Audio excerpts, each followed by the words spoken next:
Good morning, Upper School, and welcome to our final Friday morning assembly of the half term at the end of a very unusual 7 weeks.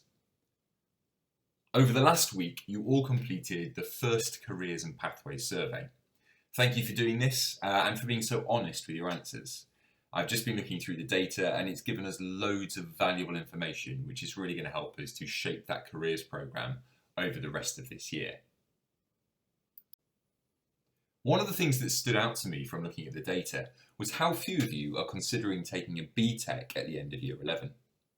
On the survey, only 5% of you said that you were considering taking a BTEC as part of your further study. This isn't actually that surprising, as only 15% of you said that you felt well informed about what a BTEC is. And in contrast, more than 60% of you said that you felt well informed about A-levels. But what's really interesting is that last year, more than half of our Year 11 leavers went on to do further study, which included some form of BTEC qualification. So this shows us that BTECs are a great option for many students, but that perhaps you just don't know enough about them yet. So in this assembly, I'm going to introduce you to BTECs. BTECs are qualifications that you may want to consider studying for instead of or alongside A-levels. Many of our Year 11 students last year went on to study a mixture of A-levels and BTECs together because the two qualifications have different challenges and advantages. Tutors, in a moment, please pause the assembly and follow the link to the video introducing BTECs. As you watch the video, I want you to try and identify all of the potential positives of completing a BTEC course. Once the video finishes, spend 2 minutes as a class discussing the pros and any cons. Pause the assembly now.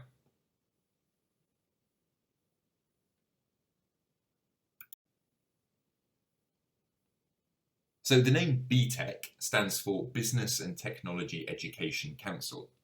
This was the body that first awarded these qualifications, but don't be fooled by the name. BTECs are available in a wide range of subject areas, not just business and technology. BTECs have been around for quite a long time now and have grown enormously in popularity over the years. There are now over 2,000 BTECs to choose from in 16 different job sectors. Look, some of these are on the board in front of you, so you can see there's a huge range of things that you can do, everything from art and design to business, construction, engineering, through to ICT, sport and travel and tourism. So whatever area you're interested in, there will be a BTEC to suit you. But the key thing is that all BTECs are vocational qualifications. This means that, like the T-levels we talked about a couple of weeks ago, they're designed with the input of real employers and are carefully designed to teach you the skills and knowledge that you need to be successful in a particular job area. So, for example, completing a BTEC in health and social care would set you up brilliantly for a job as a healthcare assistant, or it would give you the experience and skills that you would need to go on and complete a related degree, such as nursing.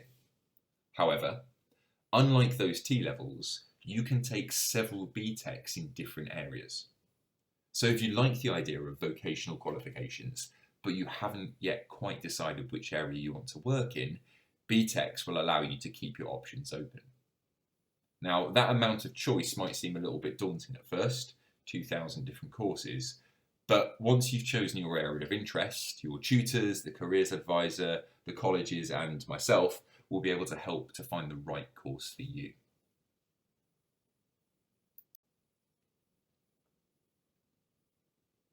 As the video pointed out, there are different levels of BTECs, but after GCSE you'll be most likely to apply for level 3 BTECs, which are the equivalent of A-levels. Depending on the amount of studying that you're prepared to do and whether you plan on taking other qualifications such as A-levels alongside your BTEC, you could choose one of the 3 following options. You can either do an extended diploma, which is the equivalent of 3 A-levels. You could do a national diploma, which is the equivalent of 2 A-levels and the most common sort of BTEC that we see at colleges in Birmingham. Or finally, a national extended certificate, which is the equivalent of 1 A-level. So each of these different certificates is divided up into units which cover different topics. And the number of topics that you study will depend depending on which of the certificates you take. It's really important to realise though that not all schools and colleges offer all three options, so you may have less choice than this.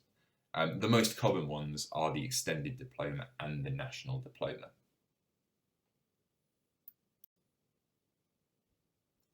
So how are BTEC level 3s taught and how are they assessed? So the first thing to say is that unlike GCSEs or A-level, there is no big exam at the end of a BTEC course. Instead, you'll be assessed regularly over the course of 2 years and awarded marks that count towards your final grade. So if you're somebody who doesn't do well with big final exams and would prefer that your grade was based on your performance over time, then BTECs might be a really good option for you. In terms of how you'll learn, well, a bit like T-levels, BTECs are a mixture of classroom learning and also work placements. So again, if you're someone who likes to see their learning applied in the real world and wants to take what they're doing and put it into a workplace, BTECs will give you that opportunity as well.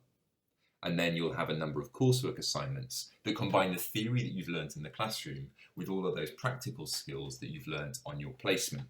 And you'll pull that knowledge together and you'll use that to write your coursework, which is then assessed and goes towards your final grade. And for some BTECs, there are additional written or practical tests that you'll take again as you go through the course. It's also worth stressing at this point that you can study BTECs alongside A-levels. So you might, for example, take a BTEC that's the equivalent of two A-levels and then an additional A-level as well.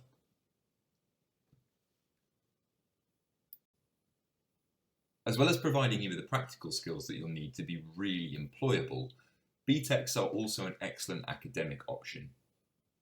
You can see on the board the different grades that you can achieve at BTEC, which runs from a pass all the way up to a starred distinction. This graduated grading system allows you to demonstrate to an employer or to a university that not only have you got job skills and have you learned practical things, but also allows you to demonstrate real academic skill and rigour. So what can you do with BTECs? There's a bit of a myth that BTECs aren't as good as A-levels, or they're seen as a less academic option, and potentially could prevent you from going on to university.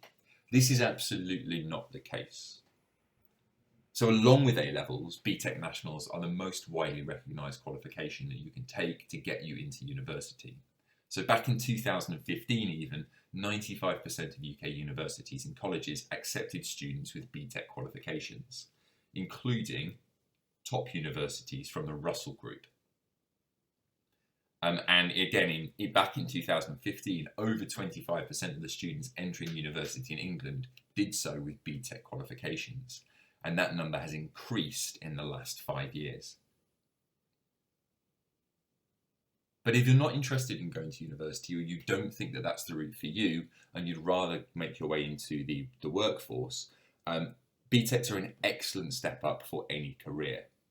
So BTEC qualifications have earned a worldwide reputation as a premier applied learning qualification because they provide you with a clear route into a career. So we know that today's employers are looking for confident, work-ready employees who've got real-life practical knowledge of the area that they're wanting to work in, as well as technical skills. And these are things that are taught whilst studying a BTEC, not just the classroom academics. We know that 90% of BTEC students are employed full-time immediately after completing their course. So a fantastic conversion rate for students finishing their studies and finding a job if that's what they want to do. And then the final little fact is that BTECs can boost your earnings. So a level 3 BTEC qualification can boost your lifetime earnings by up to £92,000. So not only do they give you the opportunity to go into university if that's what you want, but they also give you a practical opportunity to get into a career of your choice. Right, so that's our whistle-stop introduction to BTEC. I hope you're finding these assemblies useful. We will come back to all of these different things over the rest of this term. And what you'll be finding in next half term is that each of you will be having an individual careers meeting with our careers advisor. And this will give you an opportunity to talk about the options that you've heard about, to learn a little bit more about what might be best for you, and start making a real individual personalised plan for the future. What I really want to say to you at the end of this assembly is what's on the board. I want to say well done and thank you. I started this assembly by saying that it's been a very unusual 7 weeks, and that is absolutely true. And I think it's really important at the end of a half term like this that we just take a moment to reflect on what it is that you guys have achieved. You came back from the longest period of time that you've been out of school since the age of about 5. You had 6 full months off at home, not in the routines and rigour that you're used to. And you've had to come back from that and completely reset and restart yourselves. I cannot express to you how impressed and how proud all of us in the staff have been at how you've all done that. It has been nothing less than extraordinary. The confidence, the courage and the self-discipline that you've all shown by just coming back in and getting on with it has been absolutely outstanding. So thank you so much for all of your hard work. I know that this comes from a point of realising that you're in the upper school now, that you're doing your GCSEs, and that these 2 years count for you so much. And it's wonderful to see the level of maturity that the vast majority of you have displayed. So again, from all of your personal tutors, from myself, from Mr. Hetherington, from Miss Ahmed, and from everyone, we are enormously proud of you. Thank you so much. You've earned a week off. Please use it to relax, to recuperate, to recover, and to get ready for what will no doubt be another very busy half term. So, finally, I'm going to hand back over to your personal tutors. And what I'd like you to do, first of all, is to share your shout-outs. And then I'd just like you to spend 5 minutes reflecting on what this half term's been like, the strengths that you've identified, and start setting yourself a few goals for the following half term. Thank you very much. Have a wonderful half term, and I will see you after the break.